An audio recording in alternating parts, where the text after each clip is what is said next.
speak with you. I've Yeah. been looking at your profile on LinkedIn, and I see that you've written several books about creativity. Indeed. And also that you advocate a storytelling, the narrative approach. And both of those are very, very interesting to me, because when we talk about presence in creativity, the presence of a book, as you, I'm sure you will agree, the presence of a, think about when you first wrote your very first book, the presence of that first book probably led to an emergence of opportunities that wouldn't have otherwise arisen. Can you recall, like maybe it was a long time ago? Indeed. Yeah. I think it's twofold. Internally, it builds a greater self-confidence and self-esteem that there you are, you've done a book, no one can take that away from you. You are now, quotes, an expert, an authority, ostensibly. And obviously externally, people need bombarded with information, so to get cut through, it helps in your brand, your personal brand, in getting standout and connections, and reason why we're talking here today. Absolutely. And it leads to that both inner confidence and that outer credibility, as you say. Indeed, yeah, very much so. So it creates a virtuous circle from that. And this presence, emergence, and impact, that is a virtual circle, or it can be. It can be a virtuous circle. Sometimes it's not always the case, because the emergence isn't always beneficial. There can be emergence of things that were unforeseen, that are undesirable. Potentially, I think the one possible major negative is that you danger of becoming complacent. Like, I've arrived, I've done the book, whereas actually the book is really the stepping stone, and you still need to then be making the connections, raising your personal profile, collaborating and connecting to realize its true potential. And the danger sometimes is, I forget who said it was now, whoever invents the ultimate mousetrap, the world's going to be a path to your door. It doesn't work like that. Mm-hmm. Yeah, and you talk about complacency, and for me, emergence and complacency, they emergence kind of there's a connotation of movement, of action, whereas with complacency, it's more like stagnation, a lack of movement in some way. That's a very good juxtaposition, and very much so. So my latest work is really focusing on emergence, and how listening, how your ears are your best friend, the creative person's best friend, as well as growing bottom-up change as opposed to sort of top-down led change. So very much so, and emergence and how you listen is both driven by your inner motivations as well as what's external around you. Okay, and stories are powerful in themselves as well, and regardless of the content of the story, sometimes just, a story in existence can have an impact, can't it? Very much so. My career is sort of, for a while, was two separate pillars or strands, it seemed, one of creativity, one of storytelling. And I was troubled for a while, saying, well, how can that be? And then I realized actually that both are intertwined. That every idea needs a narrative and a story, and every story needs an idea. So my sort of evolution as a creative thinker is very much the intertwining of those different elements of conception and creation, as well as then its realization through both narrative and story, collaboration, and social capital, so and memes. So as I say, as I've got older, I've discovered I know less and less. And it's through that humility of admitting that we know less and less, it's through that humility we continue to learn. Totally, and I'm very fond of the concept of what's called humble intelligence, that ability to have, nurture and respect humility, and then to harness that emergent opportunities around you. Without humility, you can be deaf and blind to emergent opportunities. And when we're writing our, we don't necessarily need to write the story. We're creating our stories regardless of whether we're doing it consciously or unconsciously. Do you think it helps to have like a vision of where we're going with that story, or do you think it's better to just allow that story to emerge? I think a vision can be a crucial in terms of giving you a sense of direction, as long as it's not too overpowering, too overbearing, and too, as a result, self-limiting. Very much realizing that agility and flexibility in all dimensions of life. So particularly in my current work on the areas of trust, where we need a flexible trust in order to be more tolerant and understanding. So yes, very much so. Those vision is a powerful tool, and even if you've not got an external vision of like where you're going with your work, your creativity, at least some sort of internal vision of realizing who you are, your capability, respect for yourself is important as well. So it can work on sort of two different dimensions there. And I love the fact that you use social capital as a concept, because creativity, in essence, is part of our social capital, isn't it? Very much so. I sort of stumbled upon the concept of social capital. I'd heard the term like most people, but I've since discovered that very few people actually really know what it is. I started a community project in my hometown of Barry, creating an idea of an ideas bank. So, for example, you told me you live in Birmingham. Where do you go if you live in Birmingham if you've got a good idea to make Birmingham better? And I believe that every town, village should have its own ideas bank. In my work, in phase one, we discovered how not to do an ideas bank, and that we just thought if you have a website, people put ideas, the magic will happen. And I then realized that actually an idea by itself is just an idle thought. But an idea is only as powerful as the person behind it, and they're only as powerful as the people behind them. So therefore, it's very much, as I say, like this intertwining, not just of conception of creativity, but things like narrative, story, as well as social capital are critical to realizing creative success. Yes, because an idea in isolation doesn't have legs, whereas an idea combined with other ideas or a Yeah. synthesis, or an individual on their own may not be very powerful, but put them together with a group of people or a team working on the same vision, as it were. It's through that collaboration that the power, the synthesis, the synchronicity generates more and more creativity. Absolutely, and it's not just legs, but it's all that provides the context, the athletic stadium, the world. What a great example we have at the moment with COVID-19. I've been involved in various campaigns and groups banging a drum that the world needs to change. Now, thanks to COVID-19, the world is saying we need to change, but doesn't necessarily know how. So we've got a brilliant crossroads here, opportunity for desire to create a better new normal, and my particular work on being more purposeful. So some incredible times we live in now. Well, the lobbyists for climate change, the environmentalists, they've been talking or creating this mass movement for decades about how, trying to advocate for change, and then but nothing was happening that was very significant. And then all of a sudden the coronavirus happens and change occurs instantaneously, which these lobbyists had been advocating for decades. So that's another example of emergence, isn't it? That very much so. I mean, and also really recognizing first that the world's got more complex, but also more disruptive. So because of our greater interconnectivity, what would have been maybe a localized disruption is now global. And so as a consequence, going forward, we need to be more resilient, but that resilience is curiously combined with greater flexibility. I like the idea of what's called anti-fragility, where something fragile is delicate. something robust, but can still be ultimately destroyed.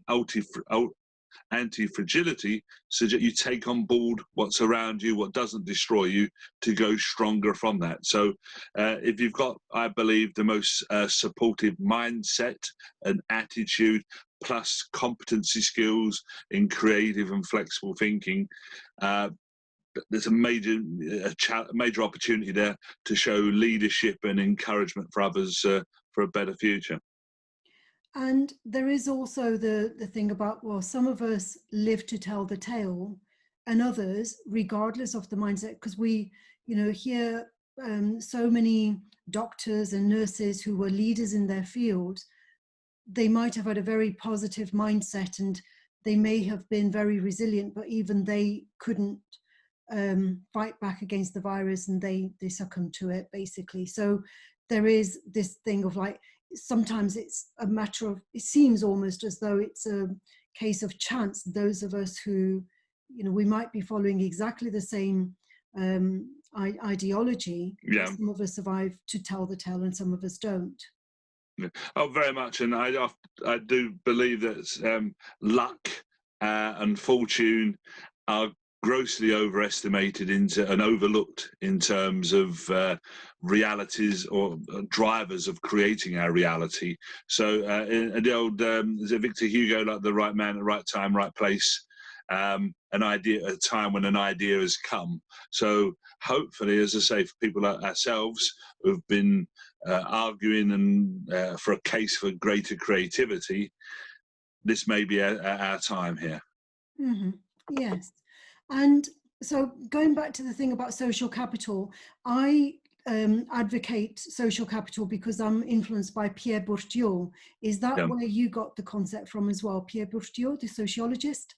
More actually, from the sort of practical realization from my ideas bank experience, that this thing about people and relationships and place, and then primarily actually through Robert Putnam and Bowling Alone, where as I say, his metaphor that bowling alley attendances in the United States are going up, bowling league team participation plummeting, and as a metaphor for every aspect of civic and communal life, with social capital's heart there. So actually, what perhaps is curious that I've arrived at the concept of social capital in a very much emergent, bottom-up way, curiously, as opposed to sort of discovering it in a text and from a top-down approach, if that makes sense. Right. Yeah. Pierre Bourdieu is very influential as a sociologist, and indeed, and he talked about cultural and social capital as being, this is why it's so important for us to have networks, because absolutely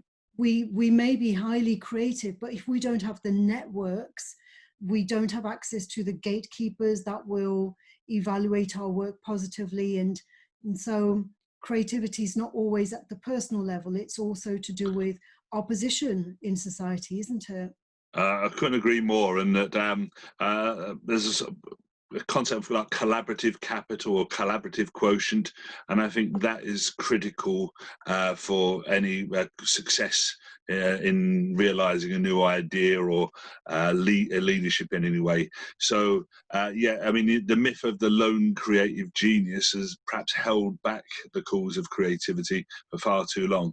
But if we can realize that actually even the most talented person needs to collaborate, and then if we can learn to be smarter in how we collaborate, respecting the need for collaboration, respecting how trust is at the heart of the heartbeat of how we connect with each other, and then that realizes social capital, I think we're going to have a much richer understanding of this thing called creativity and how to make creativity work.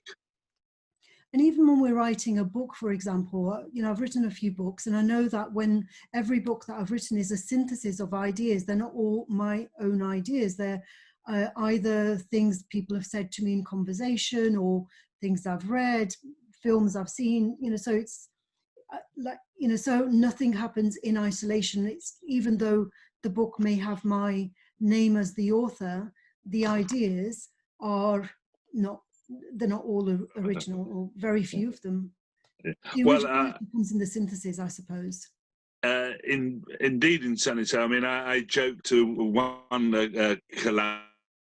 collaborative group I work with that I'm a bit like the lady called Doris Stokes, who was a famous spiritualist, except I speak to live people and weave what they say into our shared narrative. So very much so. And again, also goes back to our earlier point about humility, that no matter how clever you are, you're only where you are by standing on the shoulders of giants. Mm-hmm. Yeah. And what we're doing in writing sometimes is like weaving that tapestry. The threads have been created by somebody else, but we're actually putting them together and weaving them into a pattern that is aesthetic. That's a lovely metaphor, yeah, and I like that very much. So yeah, so it's very much the weaving one, because it demonstrates that we don't act in isolation, and secondly that we're actually operating within a narrative, an environment, and again the interaction between the two, rather than a lot of, in my experience with previous creativity, that was focused on the individual and how you individually can be creative, and my view is that's so inadequate and flawed. And so when you're doing your work, encouraging people to tell their stories or create stories, in what way do you believe that makes an impact in transforming their presence? How does it change them? Well, certainly you can see some quick wins in that there's some immediate sustained quality, but then the joy of life is, I mean, for example, I've got a call this week with someone who saw a post of mine 5 years ago on social media about an idea I tried to get off the ground called Failure Week, to celebrate, trying, experimenting and learning from quotes failures, and appropriately the idea didn't develop, so yeah, impact is multifold, both immediate, obviously medium term, and then this longer term legacy. I remember reading a story about someone about in an advertising blog about someone who bought an Aston Martin car, and is a very successful, like, mature business person. And they said, "What influenced you about Aston Martin?" And he said, "I saw an advert when I was 14 years old." So we can never underestimate the longevity of our impact. Absolutely. So, yeah, thinking again about the emergence factor here and creating our future. So, sometimes people either create their future consciously or unconsciously, but regardless, we're creating our future story in any case. So in what way does the creativity, or sometimes people say creativity is unconscious, so should we really be focusing on making it a conscious endeavor? Both, in the sense of, yes, having a sense of purpose or purposefulness, as I prefer to frame it, but secondly also being alert and open and flexible to adjust one's course, one's response. So again, very much at the heart of creative performance is a tolerance of juxtapositions of and being accepting of ambiguity and uncertainty. So there's this paradox of, on one hand, yes, you need to be as certain as possible, but on the other, you need to be comfortable with being uncertain and responsive and adaptable to that. So it's that sort of double-barrel combination there. Yeah, and I suppose it's to do with our personal story and responding to the external story, the narrative. The external narrative is changing all the time, and our personal story, we have to fit in. We, like, if we're part of a play on the stage, it's our own role as the actor needs to fit in with the bigger picture as well, doesn't it? Very much so. So that going back to the earlier thing about the COVID, the context. So you look at, say, Einstein spent many years working in a patent office in Switzerland, rather than the academic superstar at a university. So the challenge is being mindful of your times.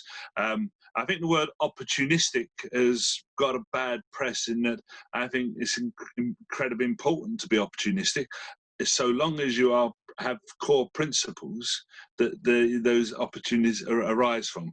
But sadly, the term is used in a pejorative sense rather than actually celebrating adaptability and flexibility.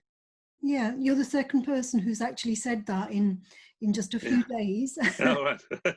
So serendipity there. Serendipity, yes, and creativity does a lot of creativity is just seizing those opportunities, isn't it? You know, or taking action at the right time, at the right place.